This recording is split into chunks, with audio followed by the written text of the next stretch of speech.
My name is Shaun Ferguson. I'm about to turn 35 years old. It is 2022. The pandemic is on the down low. We are still dealing with the housing crisis, as we have been since late into Harper's reign, which Trudeau refuses to fix and does not care about and is probably benefiting from, because it's essentially, if people are too poor to essentially get money to go protest in Ottawa, for example, it's much harder for people to oppose him openly. That's just one example.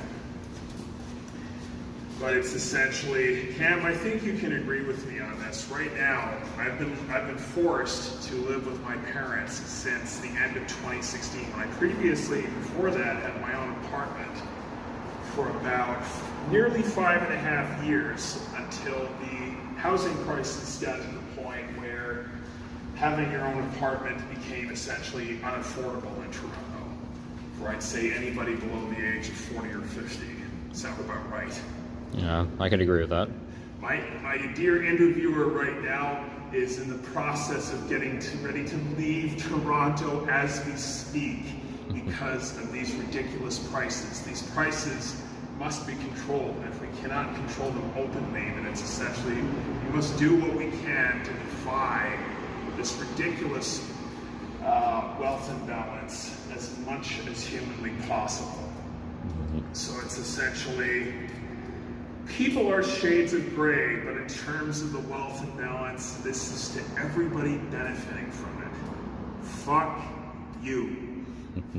You don't deserve to be a billionaire or even a higher level millionaire. Nobody needs or deserves that. If you've made a decision to be a billionaire, you are actively interfering with the world economy and interfering with the overall ability of other people to make it big in this lifetime. You know, you are actively hoarding more wealth than you could possibly need to live. Fuck you, stop it, it's not gonna last forever. Well said. In order to make sure of that, we also have to make sure that physical cash is not eliminated, because one thing that will keep the wealth imbalance going is if wealth can be controlled by world governments who are more and more benefiting from the wealth imbalance. It is up to us as democracies to uphold the definition of that meaning. Democracy is supposed to be the overall control of the many, not the control of the few. What has happened here is that democracy has become corrupted when the wealthy essentially use their money to extort more influence than they should by bribing their way to the top to one extent or another. So it's essentially, that has to end. The world governments know that if they don't get rid of physical cash, that as soon as the baby boomers become too old, to those of you who are baby boomers who are not responsible for the wealth imbalance, this next part is not about you, just the ones that are. So I don't want to blanket a whole generation or whatever of people. But it's essentially, for those of you that are keeping this whole thing going, we're waiting for you to die. And that's not an exaggeration. But it's essentially, so very soon we have the provincial election with the two main competitors being Doug Ford and Andrew McGrath. And it's essentially, since Jamit Singh did the whole deal with Trudeau, Jamit Singh, this next part's for you. I don't have anybody federally left that I feel comfortable voting for, because it's essentially, Trudeau gets away with scandal after scandal, the next one, the latest one being the attempts to censor the internet on the same level as certain dictatorships. For those of you in Ottawa who stopped him, thank you very much. It was needed. Your efforts are appreciated. You need to keep an eye on him because he essentially wants to be Prime Minister for life. And Jamit Singh, you've helped him partially achieve that, at least on a very small level. Because by the time by the time that deal will be up, It'll be 2025. Trudeau will then have been Prime Minister for an unacceptable amount of time, 10 years. His whole reign has been one giant shit show. Whether it's been the SNC Laughlin scandal or whether it's been practically blackmailing Jordy Wilson-Raybould to lie for him. The list is essentially endless, whether it's refusing to answer questions properly in interviews. It's basically, oh, and then there's the whole scandal of some of his family members taking that $300,000 bribe from the weed charity, WE. So it's essentially, I can't emphasize this enough. We need to get Trudeau out. And it's essentially, we cannot wait for the next election to do so. We have to find another way to do that. There must be some way legally to call him out of his endless bullshit. Because it is endless. I met his mother once, a very long time ago. It was 2006. It was a party. One of the last times I saw my Aunt Beverly Anton before she died. And while Maggie was quite nice to me, despite the fact that I was asking her all the usual questions, someone who was either Trudeau's sister or cousin looked at me consistently like I was a piece of gum under her shoe, like I was fucking beneath her or something. And it's essentially, this is despite the fact that she was wearing an obnoxious amount of cleavage in a purple dress and expected me not to stare despite the fact that I would die. Which I didn't, by the way, but I didn't do that specifically to make her happy. I did that because it's essentially, no matter how pretty she was quite pretty, the way she looked at me made me hate her, because it's essentially, the Trudeau family, or what's left of them, excluding Pierre as he is dead, they seem to have this feeling that they are better than the rest of us, that makes it justified for them to do the things they do. And I'm telling you this right now. You are not justified. You are not better than us. Get that fantasy, that delusion out of your heads. Your family is messed up. And the entire country shouldn't have to pay for it just because you didn't raise Justin properly. And speaking of Justin, let's briefly bring up the affairs that Maggie had. Based on I don't know when exactly Justin was conceived and born, but depending on when that could be, that could possibly make him the offspring of Fidel Castro, whom he seems to also resemble to one extent or another, or more unlikely, Mick Jagger. So it's essentially, how do we even know, unless we research when he was conceived and born, if he's an actual Trudeau, or if he's a Jagger, or a Castro? So there's also that. So if somebody wants to essentially put that on the timeline for me, I'll gladly look at it. But it's basically, historically, Pierre was a great prime minister. Justin isn't. But anyhow, so the housing crisis has been going on for at least, I would say, since 2016. Possibly before that. That's only when it started. My point of view is not always the all in. But,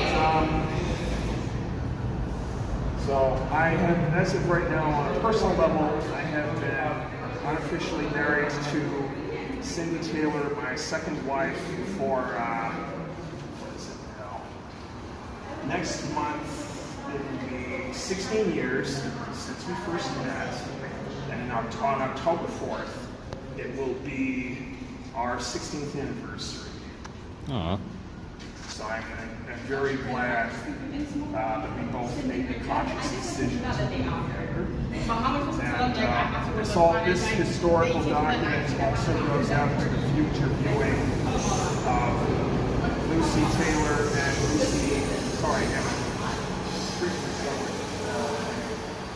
and Maya Taylor Ferguson, our daughters.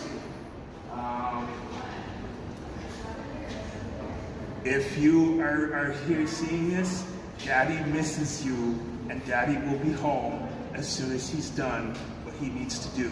If you're viewing this and I am dead, I hope you miss me too. So we're one side. I should also briefly talk about the music business. Now, part of the information I've gotten might be a little incomplete, but my source is Rick Beato from YouTube. But essentially, guitars were piece by piece set of mainstream music, I would say starting back in 1998. That was nearly 25 years ago. Now, they are still very much a part of mainstream culture because the memory of them being in mainstream music is still strong. But it's essentially music business more and more starting in the 90s started being less about I would say real instruments and talent, more about flash and image and gimmicks, and it's just generally. Oh, I should bring this up while I'm talking. For those of you who are rude enough to wear headphones when I'm playing, you're a bunch of fucking assholes. I don't appreciate it. I have been playing for 20 years. You will take off your headphones while I am playing.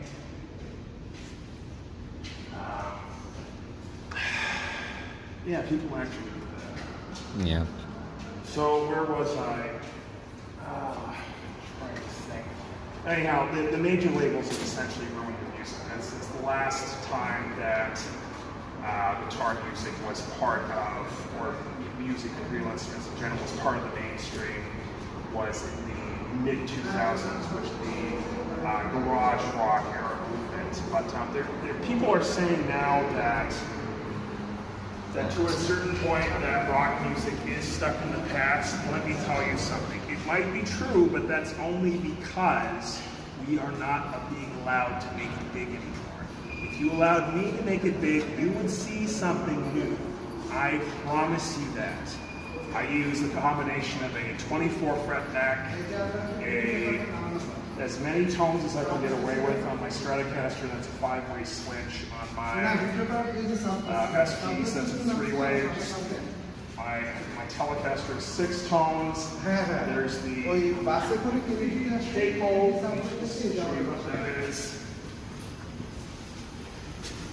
Capo, slide.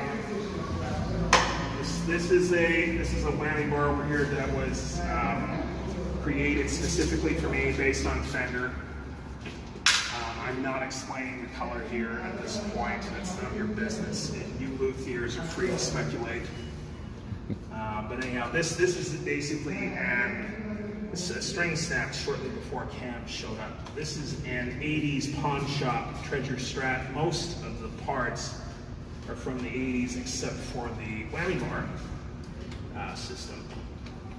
But this really is a treasure. This was an Aria Pro 2 Magna Series.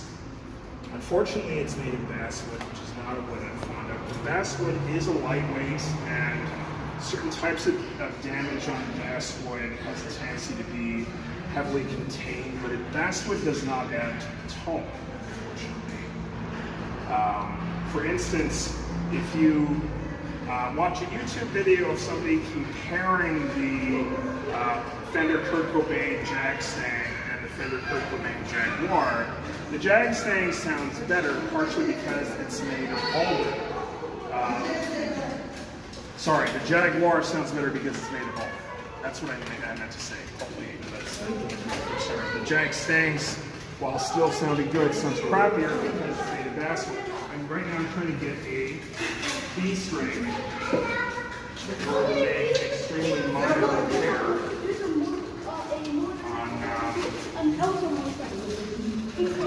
on my Strat. Oh, this next part is to my ex-wife, who I have not spoken to at this point in about 4 years.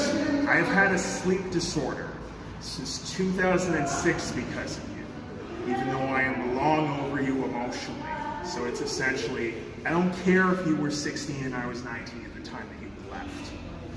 It's essentially, we were about to meet in Vancouver, and we were also making plans to move in, and then she opted out of the deal at the last minute.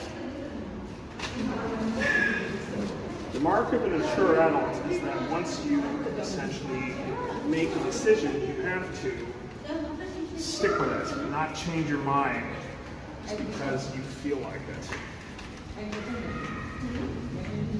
Because essentially, if you're changing your mind, you did not make the proper decision to begin with. I believe I found the right string.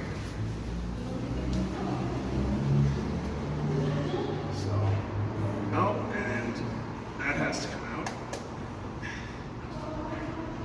See, I love the Stratocaster whammy system, but I would say the worst part of it is having to essentially put strings through the system in the body here. So you have to put them through these holes. And then it's essentially, they have to go up through here. And it's essentially, let's say for instance, you're on an extremely limited budget and you don't have the money to buy new strings all the time because, say for instance, we're in a housing crisis and the rent is extortion. So most of our money goes to the rent, which is not an investment. It's just, it's extortion for people who can't afford ownership and don't want to be homeless. So it's essentially, at this point, getting back to that briefly again, landlording, I believe people should still be able to own land and buildings, but, or at least more specifically, houses. Music guitar. I'm just, I'm in the middle of an interview here and I'm changing the string. But the concept of landlording has become really, really, really dated. Because it's essentially, you're using the fact that you own land to essentially extort people who don't want to be homeless. And what would be a definitive long-term solution to the housing crisis is if we found a way out of that. Another way out of that, obviously, would be that the prices of buildings have to go down severely. Prices of buildings? Yeah, $1 million for a house, not a mansion, a house in Toronto. It's been that way since 2016. That's fucking retarded. So at that rate, most people can't even afford a mortgage. And then condos go for hundreds of thousands of dollars right now, which most people also can't afford to mortgage. And even when they can, the condos are often not an adequate size. How come they're building them up so much? Every time a condo building goes up, especially the ones that are not regulated in this city, in this country, it worsens the housing crisis. Because condos, to a large extent, are just overglorified apartments that are maintained better than the average apartment. Anyhow, I should probably play some music as we bring up. Yep, what's up? Seeing that they build up all of these condos, Yep. does that mean, for the people with money, does that mean that there's a lack of housing for the people? Yeah, because a lot of these condos are empty because people can't afford to live in them, and it's so essentially you have all these homeless people in these empty condos.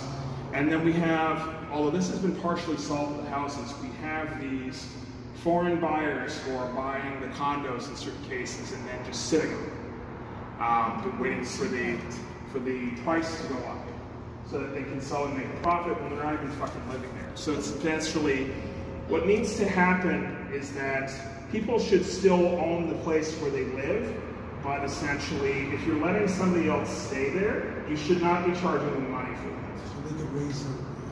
So, That's great. That's okay.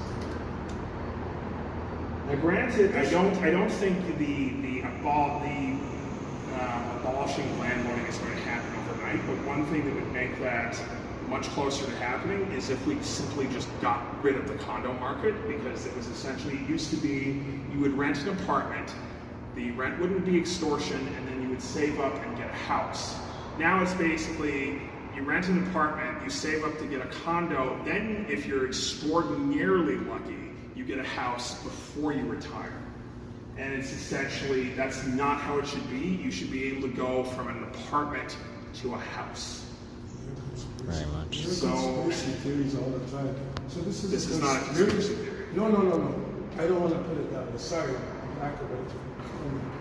Anyways, I gotta tune up this guitar. I'm gonna record some live songs today. So to build more condos is basically to have more homeless. Basically, it's to basically squeeze people who can afford the ownership.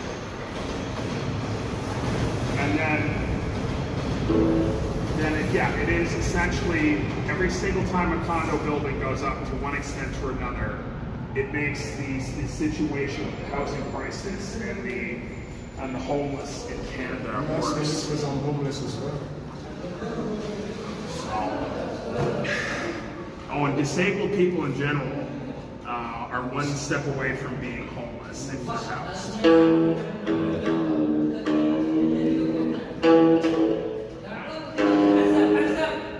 I prefer you not film me tuning. It's a time waster. Okay. I'm almost ready. Oh, well. I'm ready. So if I have to pick one song, I have no idea how long this is going to take. All right. But if I have to pick one song, I want to pick this. So this is an instrumental that I started writing on my 18th birthday back in 2005. It's called Creeping Snake. It is a combination of blues and jazz and heavy metal. There are some keyboard parts that were co-written by Matthew Cohen and John McClain, but other than that, I wrote the rest of it myself. So the keyboard parts are not here right now. Anyways, I'm playing this one because this has already been copyrighted and it cannot be legally stolen. So it's basically, you do not have permission to download this unless you buy it from me. Very much.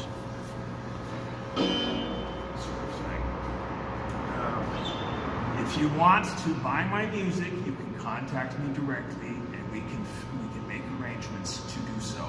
I will not be essentially working with those companies that make it so that you can sell your music on the internet and then just not make a significant amount of money. I'd rather do it independently. Anyways,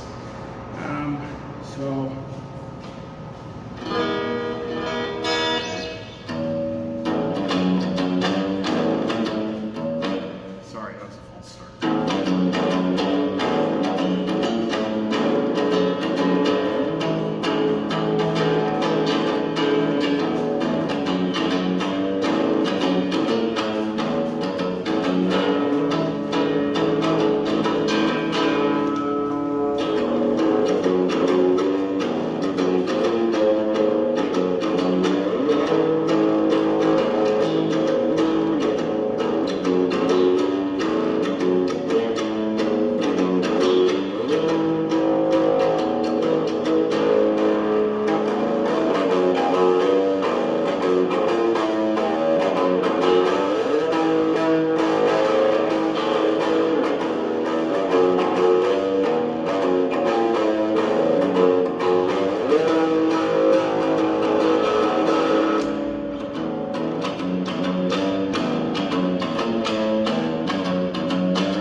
not being able to use the whammy bar more, but these tuning pegs desperately need to be replaced.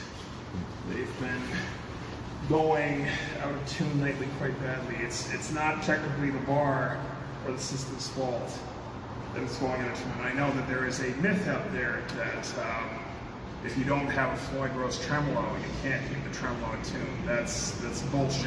Pedaled by Floyd Rose. Granted, I do love listening to people that use the Floyd Rose. It can achieve feats that you can't easily achieve on any other tremolo. In some cases you can't, but saying that you can't keep the non-Floyd trem in tune is a myth. It has to do with the relationship between the wood and the metal. If the relationship between the wood and the metal is sound, a non-Floyd Rose will stay in tune just fine. It's a matter of you have to have a high quality body of wood, you have to have a high quality metal to essentially have a good relationship with that wood. In this case, we found a way around that. This is made of a different type of metal. I'm not going to say what it is right now. That is my little secret. Anyway, so there were people interrupting the recording, which was fucking ridiculous. Yeah, unfortunately. But I think there's enough of it there that we can afford to leave it in. So how long was that? That was about 47 minutes. So before I sign this thing off, is there anything else you want to say? Let me see. I'd like to thank everyone who helped me work on this guitar so far. I'd like to thank, first of all, my dad who helped me do the strap connector here when we got it back in 2012. I'd like to thank Brian Moore, who helped me replace actually he did it for me, replace the 5-way switch back in, I believe it was 2013 or 14. Now somewhere he's out there, he's gotten the hell out of Toronto and he's made something out of himself. So Brian, good for you for getting the hell out of here and finally making your career take off. My kudos to you. I'd like to thank Peter Wood. Hopefully he is not dead. I don't know if he is currently alive, for helping me replace the neck and helping me insert this tremolo system, which he had custom made for me, and helping me replace the nut as well. Well, so I got to get back to work. So that's all the recording time we have, I'm guessing. pretty well. I just like to say I'm incredibly thankful that I got to meet you and get to know you in person. It was fantastic to meet you as well, and I have your phone number, and we will keep in touch. Yeah. Outside of the city by our phones. So anyhow. Yeah. If it's one thing. If this video, and I don't think my channel ever will, but if it ever gets monetized, I will pretty well try and make sure that all the monetization goes to you for this one. Well, especially the royalty payments for that song. Although I only get technically about 50% of that, the other 25% go to Matthew Cohen and John McClane, even though technically their parts weren't played today. Anyways, I gotta tune up and finish my set. So thank you, Cam, for doing this. Thank you, Shaun.